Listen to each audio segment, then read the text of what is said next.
All right, we're here in the wellness room of the MDI High School, and way before all the students are here, Chris Popper joined by head football coach Mark Shields. And Coach, it's hard to believe, but we're gearing up for football season starting on Monday. Yeah, and Monday happens to be my wedding anniversary, August 17th. My wife reminded me of that again this year, because it usually does land about this time of year, and sure enough, it was the Monday. Sometimes it lands the weekend before we start the season. So you start the season in the doghouse, you'll end the season in the doghouse. It's just going to be one long doghouse of a season this year. There was a good chance that was going to happen anyway, that I'd be in the doghouse, but now she has a legitimate reason, so yes. How many years is it? 19. That's awesome. She is a lucky, lucky girl. Someone said to my wife the other day, she said, "You haven't changed a bit since I've seen you like 25 years ago."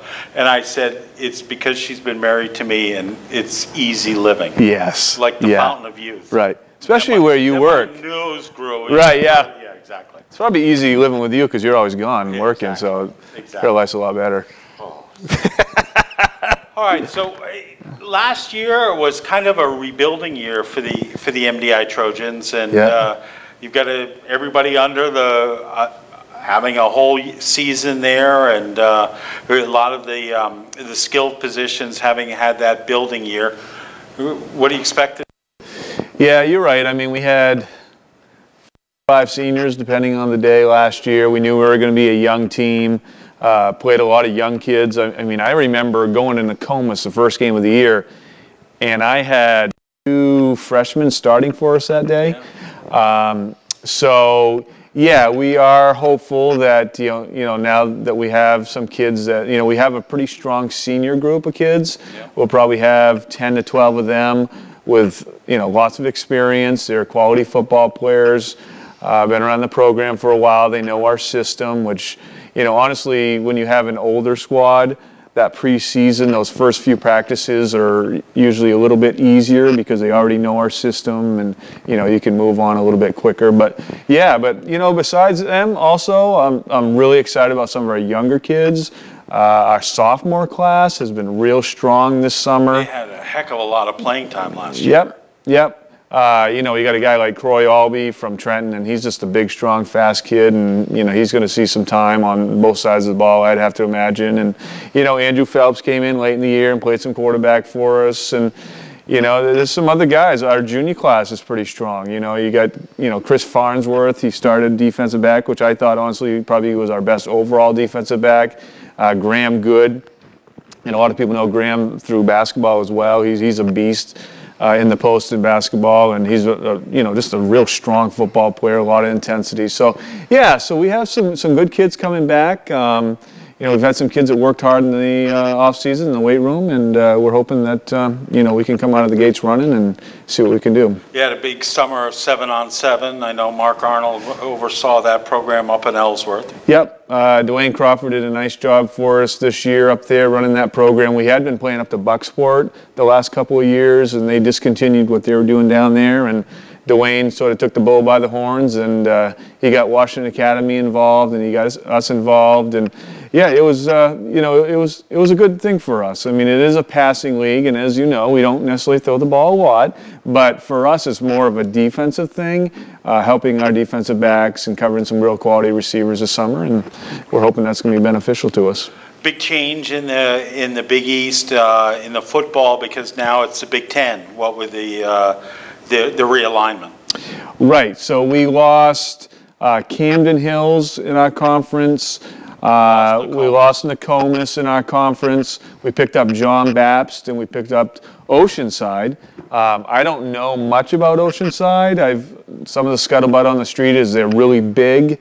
They want to power the football. I guess they're well coached, so they'll definitely be a challenge. And then John Baptist, you got Dan O'Connell up there, who he has a state championship under his belt, just a quality coach. I know Dan very, very well, and I know that he runs a quality program. And so yeah, we picked up two really good schools. And once again, it'll be a real competitive season. To Foxcroft, the first of the year. We have Belfast, Winslow, second and third games of the year. So we know that starting the season, we'll be tested early, and be interested we respond to that. Yeah, I mean, no doubt. What with, as you mentioned, going up to Foxcroft Academy that first night is, it's going to be tough. Absolutely. You know, what's interesting about Foxcroft is we played them game 8 last year, and then right after that, the next week, we had to go to Foxcroft and play them again. In the playoffs. Yep, and they have Smith at quarterback. I think he's the best athlete in the league by far. They had Boyer, their real stud running back, and thank goodness he has graduated, but Smith will be back. And they'll have some other kids, some good skill kids that they had. I saw some young kids last year that had a few touches of the ball, and I know they'll be tough. And they're always tough up front. Right. On both sides of the ball defensively, they're just hard to move off the line of scrimmage, and it'll be a big test right out of the gates. Plus, you got to go to Foxcroft.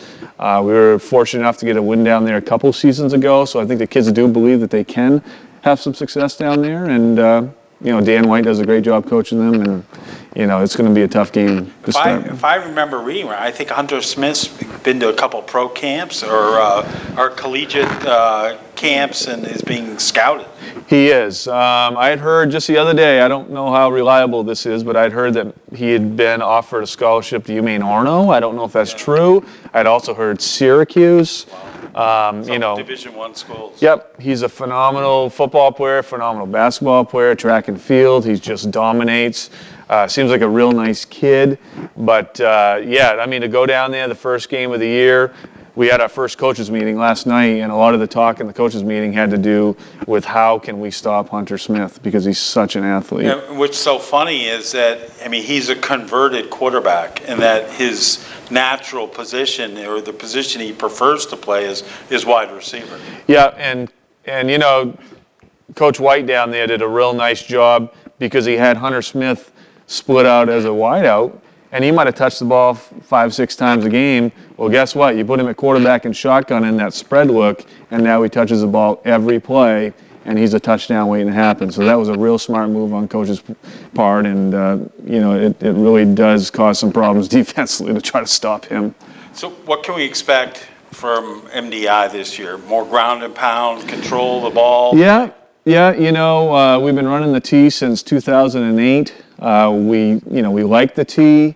We like the T. I guess my favorite part of the T is the fact that, many times we're not super big up front, and it is hard for us to move around some of those defensive linemen. It's a quick hitting offense, which I like. A lot of times our running backs are through that line of scrimmage to the second level of the defense, and the defensive lineman hasn't even gotten out of his stance. So I really like that. We have some really good athletes coming this year. Once again, we're not going to be a large team physically, but we have some real good athletes, and we have a lot of them. So, we're looking more to try to get some kids in space, and, we might mix it up a little bit. I won't divulge too much information, but there'll be some different looks this year that we haven't seen at MDI for a while. So, what about kicking game and things like that? Obviously, special teams is such an important part. Yep. It's one of those things. The way our preseason runs, we go 6 to 7:30 a.m. and then we go 4:30 to 7 p.m. And the morning practice is conditioning, and we go right to special teams. We try to make an emphasis of special teams, and so the kids understand how important it is. Big part of the game. Basically it's a third. You got your offense and defense and special teams. And the thing about special teams is, and we know this from 08 when Morse busted a long one. Beginning. I have nightmares of it. I do too. And with special teams, it's a big-time momentum switch in the game if a team gets a big play on special teams. So once again, we'll work real hard. Tony DeMiro's working on special teams, and Mark Arnold kind of helps him, my defensive coordinator, especially some of the defensive stuff like the kickoff with the punt return and whatnot, and punt block and that sort of stuff. But once again, it'll be an emphasis, and we'll work hard at it, and we're going to try to get some of our best athletes on those teams and see what happens. Any changes to the coaching staff this year? None, which is great. So Mark Arnold's been with me for quite some time now. He came in, I think, in 2009. Tony DeMiro's been with me for 5 or 6 years, and then Chris McGuire was the guy we picked up last year. And Chris, he was more of a basketball guy. He coached in the middle school level and some of that ABA basketball stuff that's on the island. And he decided that he'd like to help out with football, and he learned a lot last year, and he's just a real reliable guy. He's a guy you can count on to be here for practice, and the kids really like him. He's super positive. So, yeah, it's nice when you come back and you have the same staff, for sure. Is Ian Braun going to be calling plays up in the booth, or? Yeah, I talked to Ian, and once again, he he's been coaching his son over to the EFL in Ellsworth. But last year, I didn't think he could help us at all. And next thing you know, he's showing up for every home game. Yeah. He made a couple away games, and he was at the playoff game down at Foxcroft. So, I'll stay on him.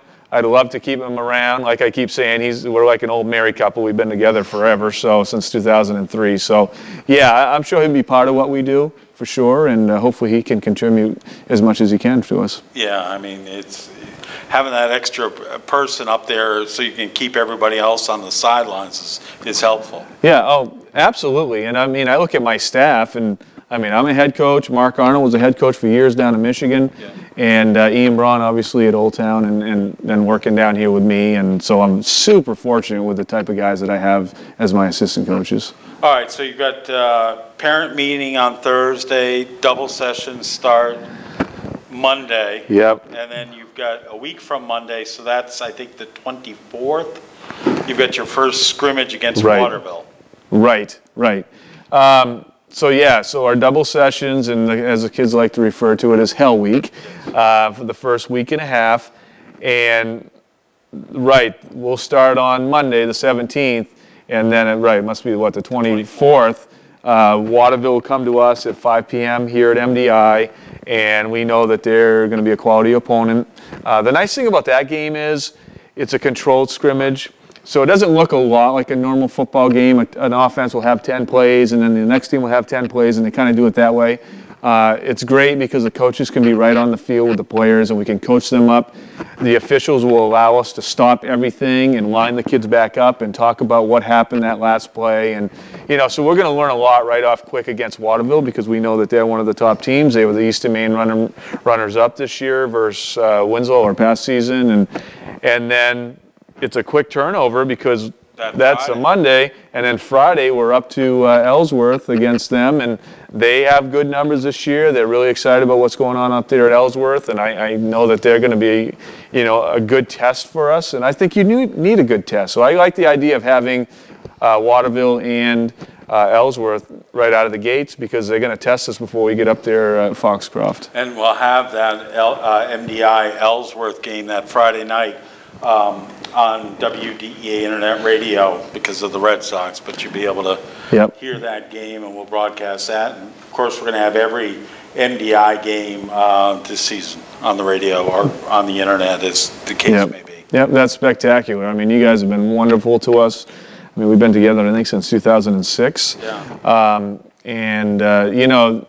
For that promotion of the program, and for people to see it and hear it, and now that they can go online and listen to the games, and it just, you have just a better fan base. They understand what's going on. And the other thing we're going to do is the coaches shows again, like we've done. We'll get together on Thursday and do it over the phone, and then on Monday and get have a little preview of the game, and then a little 20/20 vision as to what happened and what should have happened, and things of that sort. Right, absolutely, and that's great too, and that keeps our fans informed, and plus we kind of talk a little bit of X's and O's and gives them an idea what we're doing on the field and also off the field with our kids and our program. So that's been great. I know that the community's been super supportive in the years that you've been the coach. How many years have you coached now? This is my 20th year in a row. I was an assistant 7 years under Toogie McKay. This will be my 13th year as head coach, and yeah, it's just been great. I mean, the support from the community. I mean, you go to the games, even on those rainy nights, you still have a good fan base up there. Even on the road, we have a good fan base, and people are talking up football, and it's just been a lot of fun. I've been very fortunate the 20 years I've coached here that people are very supportive of MDI football. All right, do you want to tell your wife you love her now? Yeah, maybe I should, because I'll forget, I'm sure, a few times over the year, but yeah, my wife, this is always a part of the season, that beginning part of the season where I mean, I have 3 kids of my own. I have 2 daughters here at the high school playing volleyball in the fall. My 4th grader, he plays in the Acadian Football League, and unfortunately, I can't do a lot of the logistics with that. So she's the one sort of trucking the kids around and getting them where they need to be. But she's been super supportive all the way through, and she just keeps saying, I love the fact that I coach football, and I've been very fortunate in that regard. So yes, she's a tremendous wife, and obviously very lucky to have me. So. On that note, we'll end this video and hope to be able to talk to you after she sees us. You might not see me again. Exactly. All right. Best of luck to the MDI Trojans. We'll be having the coaches show on the radio brought to you by LS Robinson Insurance every Thursday and Monday once the season starts. Best of luck, Coach. Thank you very much, Chris.